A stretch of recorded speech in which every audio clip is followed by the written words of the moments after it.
What up, everybody? It's your girl, Satimia, back in the house on It's Fine, Everything's Fine podcast. We got my baby brother, Tristan, in the house today.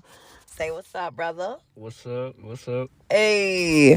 Yeah, it's baby bro, man. I got my one brother. He's my little brother because he's right under me. But then we got my little sister, and then my baby brother. But it's crazy because even though I'm the oldest and he's the youngest, we're probably the most alike. I mean, we're not the same person, obviously, but we have the most in common, I would say. Do you think so? Yeah, I'd say so. Yeah. We relate more than the others. Yeah, we don't really No, we kind of don't fit in with the rest of the fam, you know. We kind of are because we're both individuals, and that's what it is. And that's kind of like what we were talking about, you know, being your own person, which is what my podcast is always about. Right, I'm like more than myself, you know. I don't really. I don't know. I try not to say much about me when I need to, I guess. I don't know. Well, I get what you're saying. Like, you don't just talk about yourself like that because that's just, you're not an arrogant person. But it's not arrogant to just acknowledge qualities about yourself or claim yourself to be, because, you know, it's like if you don't label who you are, then somebody's going to label you for you. Right, yeah. And that's the whole thing. And that's something I had to learn. That it's like, instead of embodying what other people have put these labels of who I am, I figured out who I was to the point where now people can't tell me who I am. I know who I am. Do you? No, not necessarily. Well, not for you. I'm not saying that wasn't like directly to you. I'm saying period, like in general. That was not a like to you statement. But I'm glad you said that, right? Because that's being real. Even though I was not coming for you like that, like I'm saying for other people, you know, because as you just said, which I'm glad you actually just said that so honestly, right? And genuinely, because that's something, and that is a strength I want to add. Because people can't even admit that, what you just did. To sit there and say, no, I don't, actually. Like, I'm still figuring that out. Right, I'm still young and I'm still learning, so there's going to be trial and error, obviously. Absolutely. There's going to be ups and downs. It's all about life. It's just about how you treat those ups and downs. Yes. So I channel all my struggles through music and shit like that, so yeah, which is awesome. Shout out to Wall Street. Hey, that's his name, right? That's like yeah, that's his whole brand. Wall Street on Spotify, SoundCloud, iTunes, all of the above. Check him out. Actually, he is really good too. You know, I checked out his music before, and he is a little poet. And you're still young. Like, that's the whole thing. Like, he's only 20. We're 8 years apart. So we didn't really get to start hanging out until just really now in our lives. Because I was pretty much out the house by the time you were, 6? Yeah, there wasn't much of us interacting. Yeah. And so it's like getting to actually know one another, too, in a way. Because outside of him being my baby brother, you know, it's like I haven't been there and gotten to be around that experience of you growing into the young man you are now. Right. So it is getting to know you. And same with me. Like, you don't know me as a grown woman. You know me as your crazy teenage sister. But you, and this is where we connect so well, is because, like, at least with you, you don't have an opinion of me because I was never, like, really fully there, just other than in passing. And now that you're getting a chance to actually know me, you have an open mind on it versus, like, where with family, it's like they either, are around my age or my elders. So, therefore, that's why they immediately look at me like I'm still in that childish space versus you can see me as an adult. Yeah. You know? But that goes back into, it took me a long time to even get here, to be able to finally say who I am and know myself and be able to stand on my integrity and honor and, like, stand on who I am. Just like you're still working, and there's nothing wrong with that because you got to grow. Like, you're not supposed to know everything. How are you supposed to? Right.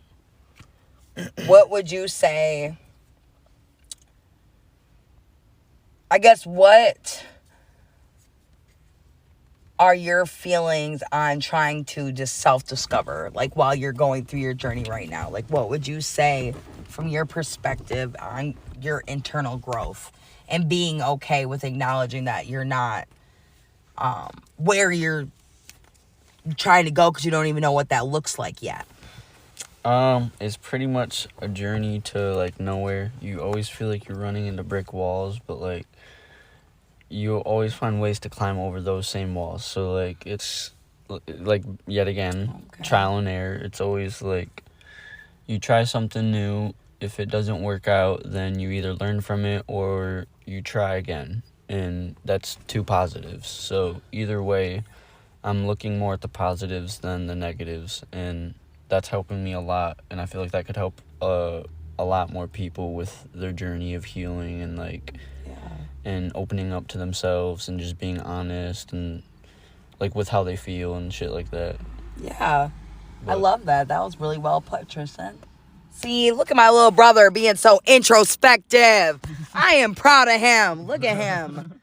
See, that's why I say we got that. We got that bond. It's just, yeah, I just need, like, I don't know, a platform or something to just talk and spill how I feel, and maybe I could be heard for once. Like, and yeah. It feels good to get your, voice out there, and that's why I started this too, was to help, and you never know who you help by being honest about how you feel and where you're at and what you're trying to do and what you have done and where you're trying to go. It's okay. I think, unfortunately, what happens so often is that people are so ashamed of their own selves. And shame is the right word, because it's like they do not want to acknowledge who they have been or who they are, like, truly, because they feel guilty about the things they've done or the things they have said or acted, or, or where they're at. And because of their shame of, like, that, they just try to mask that with pride and ego and embody it heavier, because instead of having to acknowledge that they're wrong, it's easier to be, like, put on a persona to be like, I know what I'm talking about, and I'm better than you. Like, I'm always right. Yeah, I'm always right. Like, what? No, you're not. That's literally impossible. Another, like, one good way to bettering yourself is just being open to when you're wrong. Like, when there's times, if you're ever arguing with your partner, or, like, you're arguing with someone, a coworker, literally anyone. Yeah. Just, like, be open to what they're saying. Like, don't be so focused on getting your point across, because that's where corruption plays out. Because if you are so focused on what you're saying, then you're not leaving any room for obtaining any information, because absolutely, you're just so focused on what you are trying to portray. And sometimes you can't force people to understand what you're saying without understanding what they're saying first, because if you're not willing to understand someone that's trying to talk to you, or, let's say, argue with you, then it's up to you to be the bigger person to either argue with them or have understanding or with have them. An understanding and like play it out how it should be. Right, like, you have to be in control of your own temperament when you're dealing with the person, because we can be guilty. And I know I can speak from experience, knowing how, like, you can be the reason why a disagreement becomes the argument. Because when you're so hell-bent on being right, and you're, coming from a place of anger and argumentativeness, instead of understanding, that's exactly what you find is an argument instead of an understanding, because you're also guilty of, and I'm not saying, this is anybody, like me included, when you're the one being defensive and, like, just like you said it perfectly, like, when you're trying so hard to make your point, you're not even, like, hearing what the other person has to say to even see if they're getting what you're upset at. Like, so they might not even understand what the real problem is, because you never explained it well enough for them to comprehend. Right. because you're just so out of anger, and that also branches off to self-control. Yes. You need self-control, because without self-control, yes, you won't go anywhere in life. You absolutely need self-control for everything, pretty much. Yep. Same with self-discipline. If you can't discipline yourself, then that's a big problem. Absolutely. Because if you can't tell yourself no, then, somebody else has to. And if you don't want to be told no, then you have to just be in line to where people don't have to correct you and tell you no and tell you don't do that. And, be disappointed in your actions, because you control. Everything is a choice. And that's what it all boils down to. We live in a world where you have a decision every second of every day of your living moment. Whether it's what you're going to eat, what you're going to wear, you even have the choices of how you think. It's up to you. If I'm going to have a good day, I'm going to have a bad day. I'm going to make this happen. I'm not going to make this happen. I'm tired. I'm going to go to bed. I'm not going to go to sleep. All these are... Yeah, it's all on your mindset. It's all on your choices. It's everything. But it's so your mind is the biggest thing you have to learn how to control. And that's a never-ending battle. Because you can't escape your own mind. But people try to by being so hyper-focused on the next person.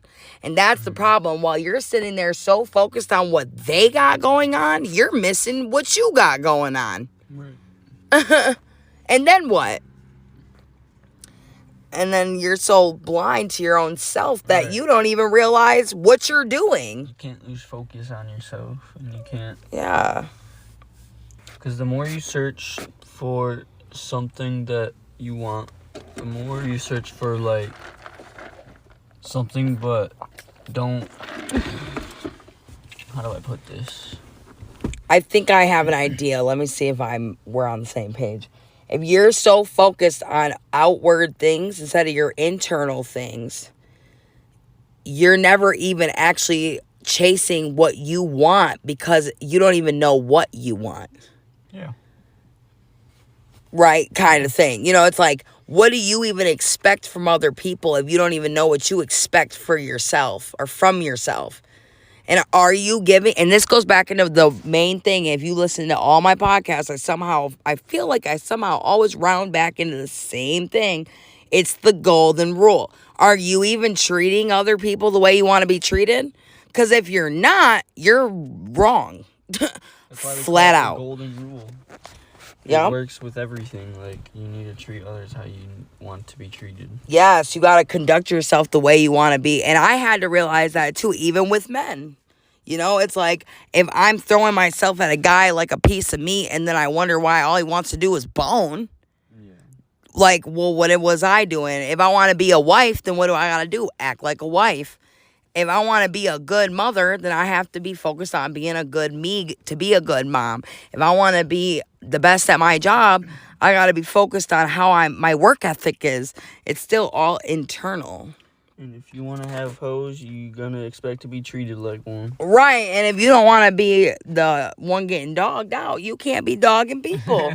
Because you going to get dogged out too. I learned the hard way with that one. Yeah. Fucking some girl, bro, cheated on her boyfriend to get with me. We dated for a while, and then she went and cheated on me. So it's a lesson learned, and I took that as something to grow off of, and obviously I'm never gonna let that happen again because I was young and I was stupid. But but we all do stupid things when we're young. Yeah. You wouldn't learn that lesson if you didn't experience it. Yeah. And that's the other thing I think. She ruined my life, Loki. You're right. Oh, whatever. You're 20. Yeah, no, I'm just funny. Yeah. No, but it feels like that. I'd be lying if I didn't act like shit. I was the same way, devastated over my whatever little boyfriend I had. Oh, he doesn't like me. Or he cheated on me. It makes you look at your self-esteem. So that was actually part of why I came on the podcast, was I was going to talk about this whole incident. Because speaking of boundaries and knowing yourself and everything, found this guy, thought he was the one, and then he flat out told, not only did he say that I was fat, but he degraded me because he said that my ass would be better if I wasn't so fat in my middle. Damn. Damn.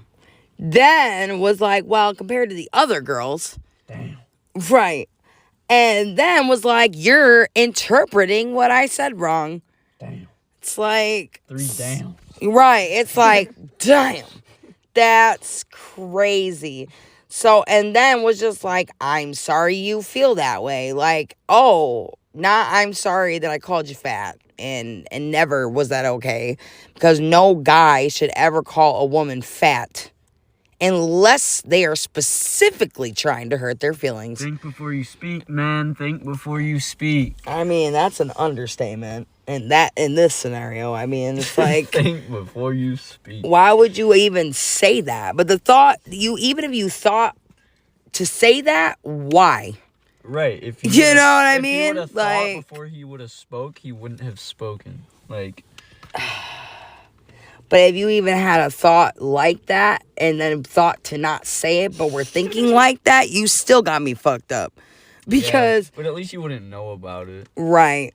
But in a way, it's like, isn't that the irony of things? Like, I'm glad I do, because now I can know. True. I would rather know that you're thinking like that, because or else I could have found myself in a long-term relationship getting mentally abused. That's true, but sometimes ignorance is bliss. Yeah. Right. Absolutely. That's why that's a term. So. You don't have to. No, I don't have to. I mean, my thing is like, if like, that's... I don't need to go through your phone. You don't need to go through mine. Like, I trust you. Yeah. I'm not the person to go through people's phones. So, like, when people go through my phone, I'm like, I go fucking right ahead. But every time I go through my girl's phone or some shit like that, I get shaky and I get nervous because I already know, like, I'm going to find something I don't like, whether it's from the past or not. And I'm going to let it bug me, or I'm going to bring it up and it's going to start an argument. So, either way, it's fucked.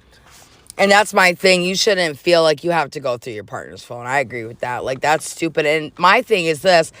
It's not just about, like, if they're talking to other people. It's like, it's the hiding things from one another. Because I don't really care if you have, like, we all have a past. And people who are from our past who could be potentially talking to us. And it can truly be innocent. But what isn't innocent is lying to your partner because you don't want them to know something that is an inevitable thing. And if I feel like I have to go through your phone, then we don't need to be together, because that means I don't trust you. And if I don't trust you, then we should not be together, because trust is a firm fundamental in any healthy relationship has to have trust. Like, if you get with a girl, you have the most trust for her, and if she does one thing that would ruin that, then for a guy, on a guy's perspective, you won't be able to gain that trust back. Like, it's over. It's impossible. Like, and that it ruins you, and it's impossible to gain that, especially if you've been hurt like that before. Like, like, you can't lie to someone that's been lied to multiple times and expect them, one, not to know, and expect them, two, not to do anything about it. Like, I know my worth. A lot of people know their worth, so think twice before you do things that would affect you in that person's relationship. And their feelings. Yep. It's like, if you actually care about people, you have to care about how you're going to make them feel. Right. And if you can't do that, then you shouldn't be in a relationship, period. And respect boundaries, too. Yeah. Damn. Right. And then boundaries are a must. Like, if it's like, this is something that, like, I absolutely can't tolerate, and I make that clear, then you need to be respecting of that. Like, that was like, we had a little thing where he was saying that about me being loud while he was on the phone, and one of the times it was a genuine accident, and the other time I didn't think I was being loud, you know.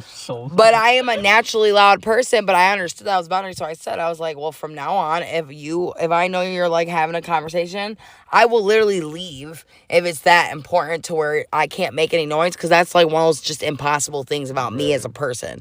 Like, I genuinely cannot mean to be loud. Like, and I am, though, but that's not I'm not doing it to be funny or on purpose or to upset anybody. And then that also goes into knowing yourself to know, like, hey, I'm not a very quiet person. I'm just not, and I don't like to be quiet.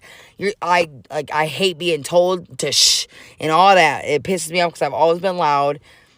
I've always been boisterous, so I hate when people, like, shush me and stuff. It's like, I just am excited and I'm passionate. And so, like, I just, like, I'm passionate when I'm talking. It's not like I'm trying to be aggressive or trying to, like, be loud and obnoxious. Like, I just am passionate and I'm loud and I'm, like, mean what I say, and, like, that's just who I am. And if you don't like that, that's okay too. You don't have to be around me. But I'm not going to change who I am, because that's a part of my personality. And that's the understanding the difference of, like, okay, these things can be worked on, and these are, like, who I am. And that's why you have to know yourself, because it's like, I know myself. I am going to always be loud. I'm going to always be passionate and strong in how I talk. And if you don't like that, then don't be my friend, because I'm not going to stop being me in the way that I am and have always been, because you don't like that. That means you don't like me, motherfucker. And then that means you need to get the fuck away from me. Because I don't know about anybody else, but I don't like being around people I don't like. If I don't like you, I don't want to be around you. And that's another thing people need to get comfortable with. Being vocal about if you like or don't like someone, and if you can't feel comfortable to be vocal about it, then keep the distance. Don't sit in people's faces knowing you don't like them. That's weird. Right. Flat out. That's fucking weird. I've always thought it was weird. I don't understand it. If I don't like you, I can't be around you. Period. I'm not going to be like, let's hang out, knowing I don't like you. That's weird. So people need to stop being weird, because that shit is weird as fuck. Same with guys and girlfriends. Like him. Like, it's like, obviously you do not like me. If you can say that I'm fat to my face, and then really have the nerve to tell me that you didn't think I would be upset by that, you, A, don't know me at all. And B, you obviously don't like me, because you did not care at all about how that would make me feel. And I would think that science would prove it, that any woman is not going to be okay with a guy calling him fat. So you don't like me, is what you just told me. Not, at least not to my standard of how I would like to be liked. You know, like, maybe you do like me, but if that's how you show that you like me, I don't want that in my life. And that's okay too. What else you think? What else you want to talk about? I think that's pretty much it. That's pretty much it. Yeah. Well, it was off my mind and shit, so. Good. All right. Well, yeah, that was a good session, and we'll call it a night early. But sorry, I haven't made a podcast in a while, guys. I've just been, me. Living my life, got things going on constantly. Busy as hell, you know what I'm saying? Like, just doing God's work one day at a time, you know what I'm saying? But until next time, we love you on It's Fine, Everything's Fine podcast. Mwah.